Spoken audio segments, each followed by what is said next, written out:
My mother-in-law left me a secret journal, and it revealed my husband lied about his inheritance to financially ruin me for his estranged sister. My husband Andrew and I were always the struggling but happy couple. We had been married for 8 years, trying to make ends meet in a brutal economy.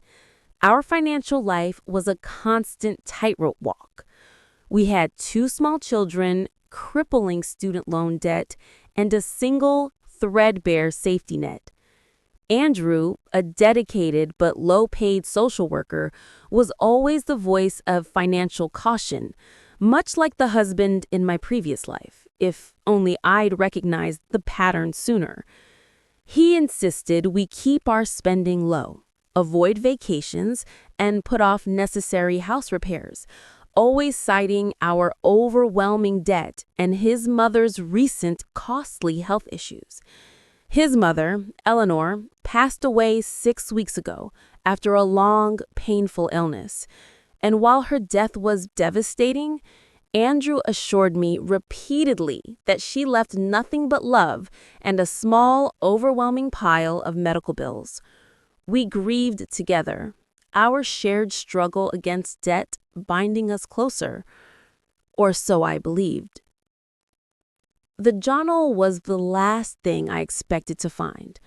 I was packing up Eleanor's belongings, a duty Andrew had delegated entirely to me, stating he was too emotionally drained.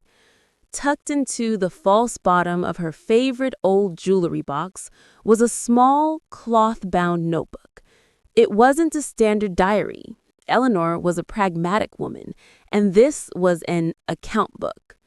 The first pages contained her meticulously tracked medical expenses, confirming the financial burden we all knew.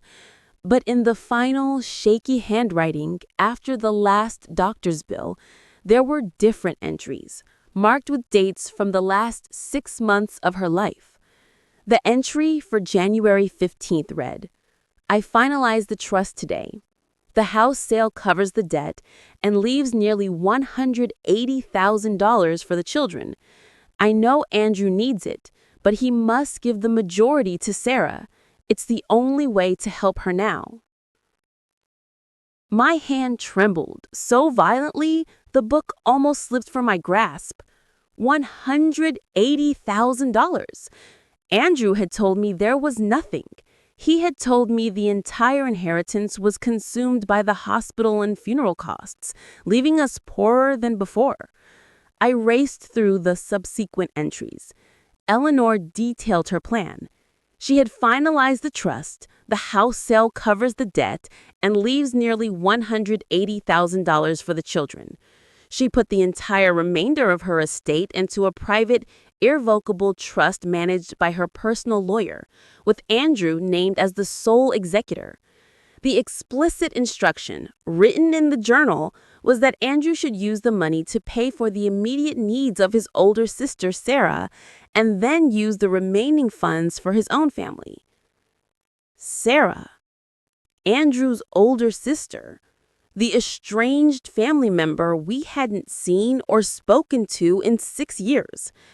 Andrew had always maintained that Sarah was a reckless, manipulative woman who had stolen money from Eleanor years ago, leading to a permanent, justified estrangement. He told me she was not to be contacted, discussed, or helped. Our relationship was built on his hatred of his sister and his complete loyalty to me. But the journal revealed a much darker reality. Eleanor had written, "Andrew hates Sarah because he cannot control her. He cut her off financially and emotionally years ago, falsely accusing her of theft to isolate her from me. Sarah never stole a dime. She was simply too proud to ask for help when her own business failed. Andrew is planning to hide the inheritance entirely, using the narrative of debt to secure the money for his own family, thereby punishing Sarah further." I was sickened. I wasn't just dealing with a lie of omission. I was dealing with a planned, calculated financial deception rooted in years of fabricated family drama. Andrew hadn't been honest about his sister. He had deliberately alienated Sarah and fabricated a financial crisis to ensure he and I were the primary beneficiaries of his mother's death. And worse, he had been successful. He controlled the entire trust, and for 6 weeks, he had been letting me grieve his mother's debt while sitting on $180,000. I went home and confronted him. I found him in the living room, looking tired but composed, surrounded by our children's toys. "Tell me about the trust, Andrew," I demanded, throwing the book on the coffee table. "Tell me about the $180,000 that wasn't spent on medical bills." The blood drained from his face with the speed and finality of a closing curtain. He didn't deny the trust or the money. He only looked at the journal with a defeated fury.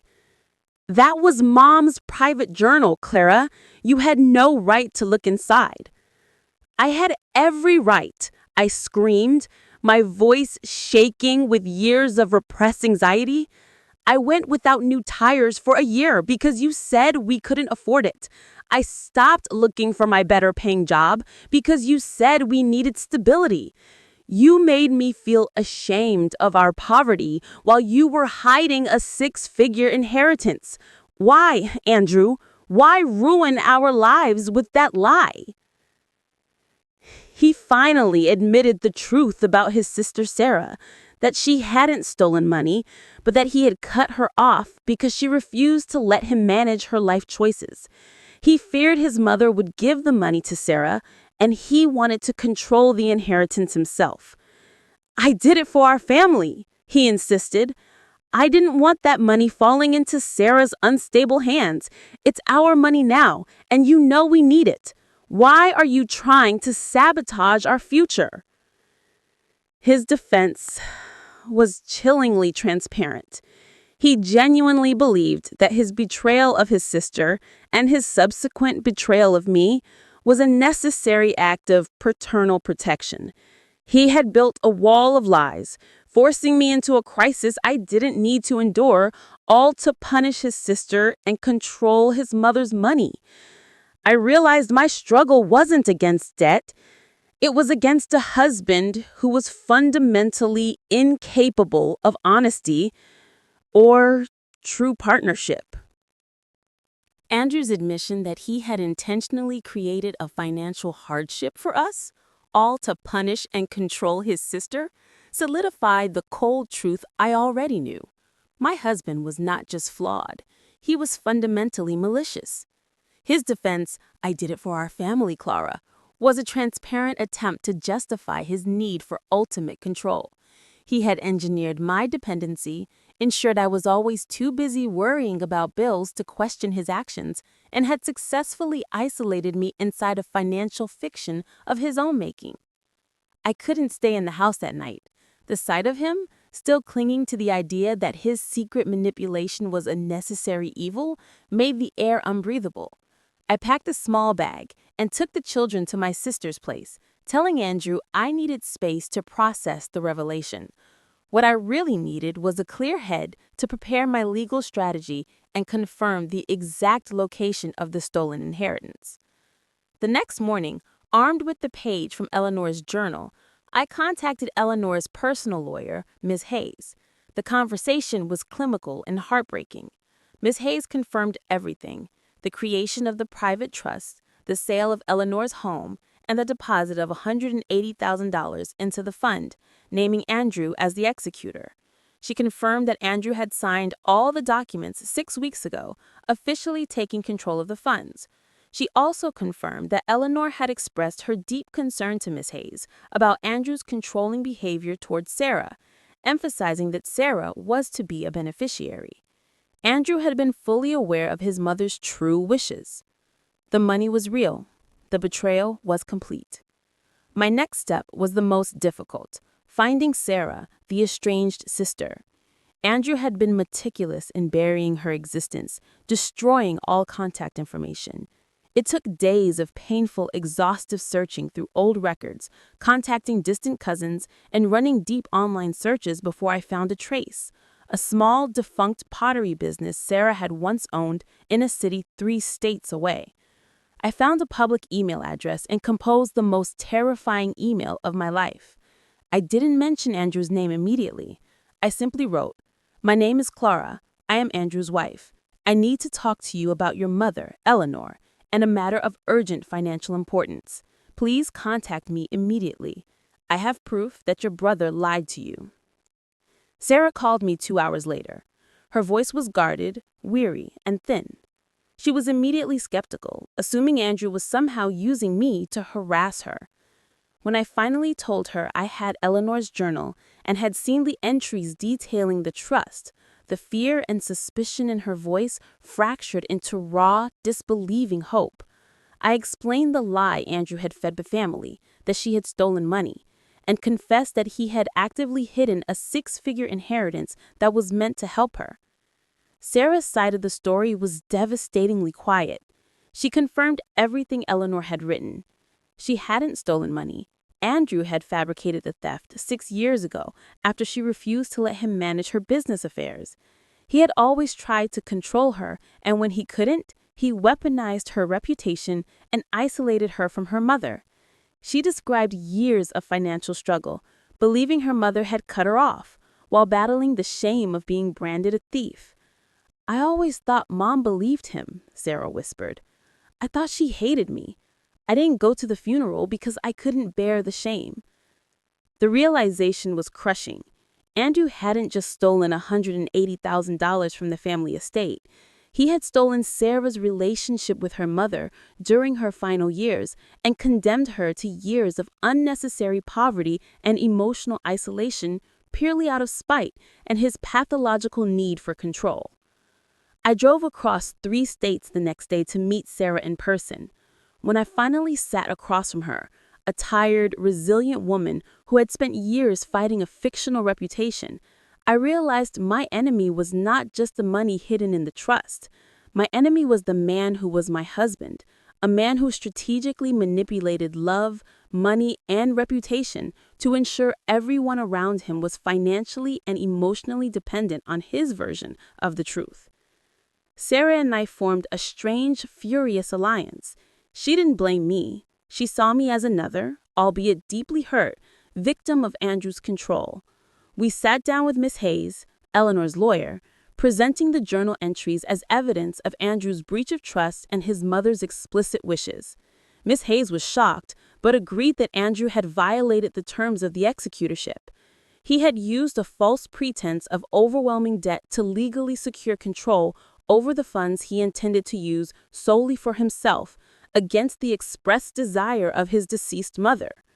I had the law on my side, Sarah on my side, and the cold, hard proof of his malice in my hands.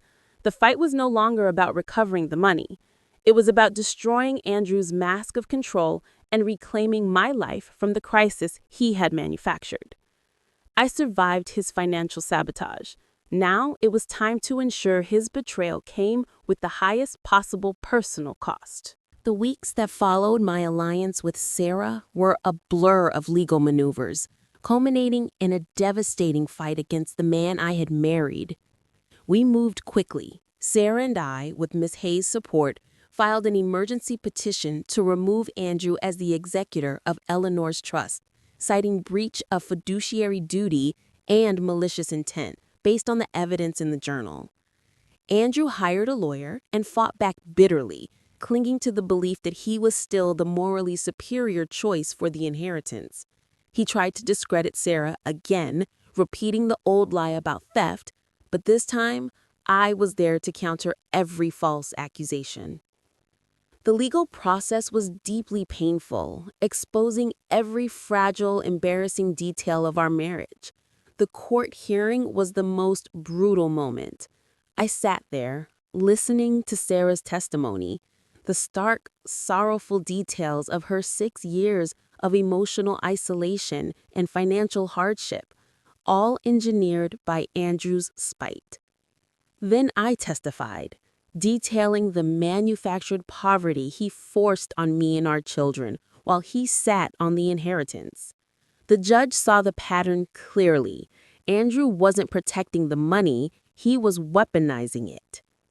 The final ruling was decisive and absolute. Andrew was immediately removed as executor and disqualified as a beneficiary due to his willful deception and financial abuse toward both his sister and his wife.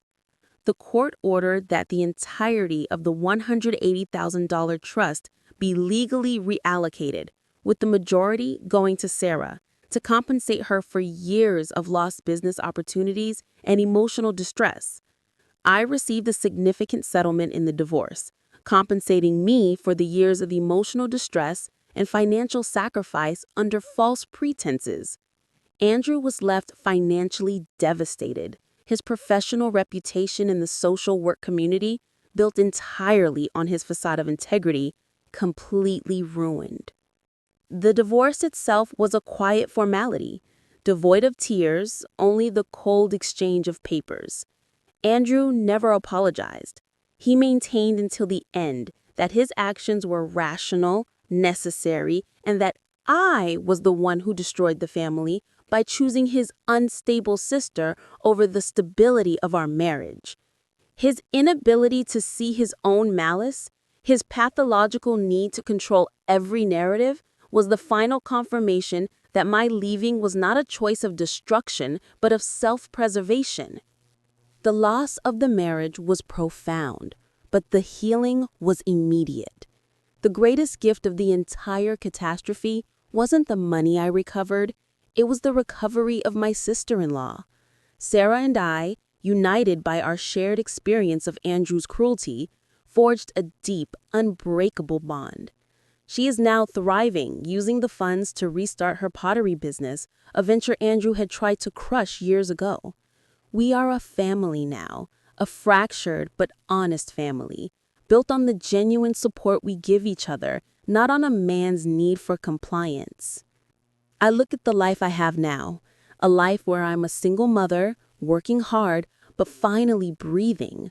I use my settlement money to pay off the student loans, secure a down payment on a small, honest house, and enroll in a night class to finally pursue that better-paying job Andrew had always discouraged. The poverty he forced on us was a fabrication, a tool of control. The wealth I have now is small, but it is real, built on my own resilience and the truth he couldn't keep buried.